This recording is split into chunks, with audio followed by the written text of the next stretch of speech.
आज यूपी में board exams की शुरुआत हो गई है। ऐसे में नकल पर नकेल कसने के लिए क्या कदम उठाए हैं योगी सरकार ने। 10वीं और 12वीं की परीक्षा में 67 लाख छात्र शामिल हैं। 67 लाख छात्र 10वीं और 12वीं के एग्जाम्स के लिए आज अपियर होंगे।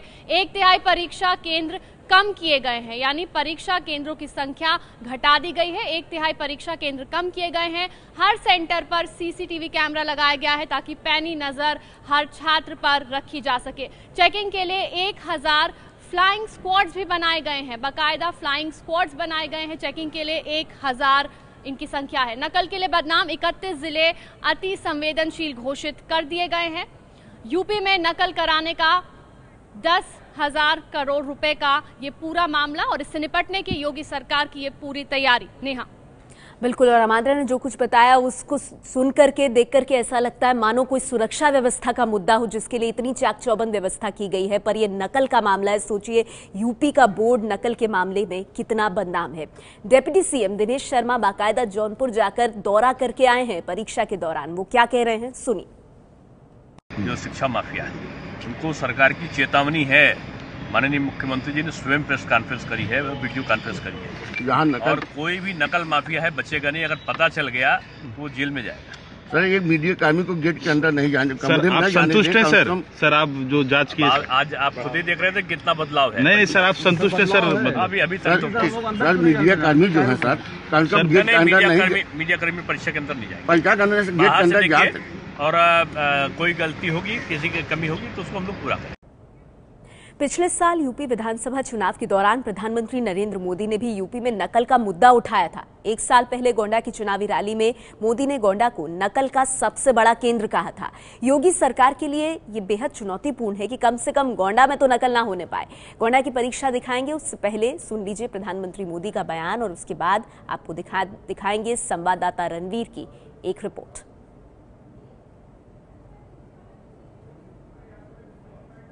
यूपी बोर्ड की परीक्षाओं में सुबह की पाली में हाई स्कूल के होम साइंस के पेपर्स हुए हैं, वहीं दूसरी पाली में इंटर के हिंदी के पेपर्स हैं। मैं इस वक्त गोंडा के बिशनपुरा में doctor Jaidev Singh inter college में मौजूद हूँ। यहाँ आप देख सकते हैं कि स्टूडेंट्स परीक्षा दे रहे हैं और परीक्षा में किसी तरह की कोई गलती ना हो, कोई खामी ना रहे, इसको देखते हुए टीचर्स ने जूते भी कुछ स्टूडेंट्स के उतरवा लिए हैं। आप देख सकते हैं जिन लड़कियों ने जूते पहन रखे थे उन लड़कियों के जूते उतरवाए गए हैं। वहीं जो सैंडल वाली लड़कियां थी उन्हें सैंडल पहन के कमरों में जाने को परमिशन दी गई है।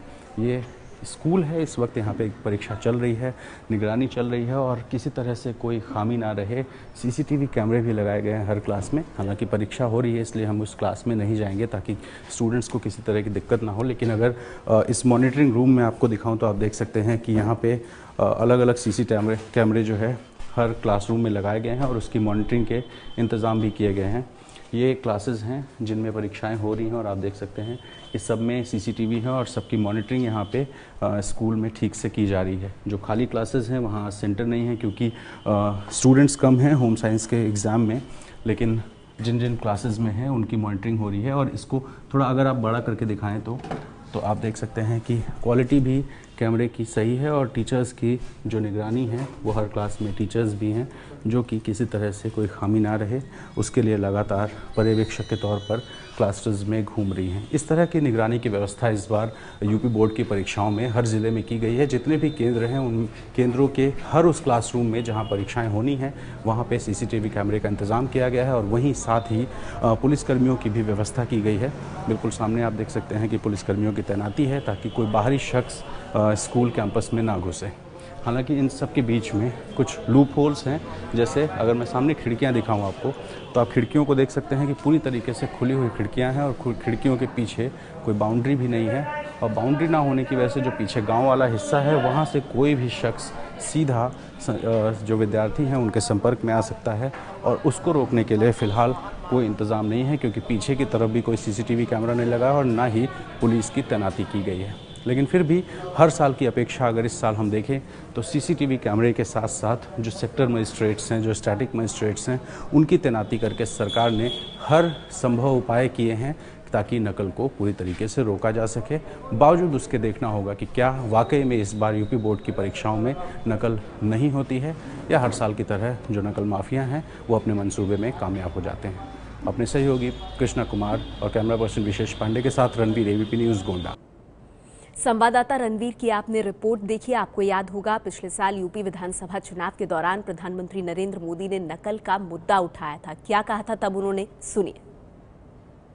हिंदुस्तान में परीक्षाओं में छुटपुट की चोरी की घटनाएं तो सब दूर होती है। कोई विद्यार्थी करता होगा, एक आध मास्टर जी गड़बड़ करते होंगे, लेकिन गोंडा में तो जत्थाबंद चोरी का बिजनेस चलता है, व्यापार चलता है। यहां चोरी करने की नीलामी होती है। भाइयों बहनों, कॉन्ट्रैक्ट दिए, टेंडर निकलता है, टेंडर कि हमारे यहां अगर परीक्षा का केंद्र लगा दोगे तो इतनी बोली बोली जाती है, तुम परीक्षा का केंद्र लगा दो, बाबू को इतना पैसा मिल जाएगा। और जो केंद्र मिलता है वो हर विद्यार्थी के मां बाप को कहता है कि देखिए 3,000 डेली का, 2,000 डेली का, 5,000 डेली का, अगर गणित का पेपर है तो इतना, विज्ञान का पेपर है तो इतना। होता है कि नहीं होता है भाइयों? होता है कि नहीं होता है?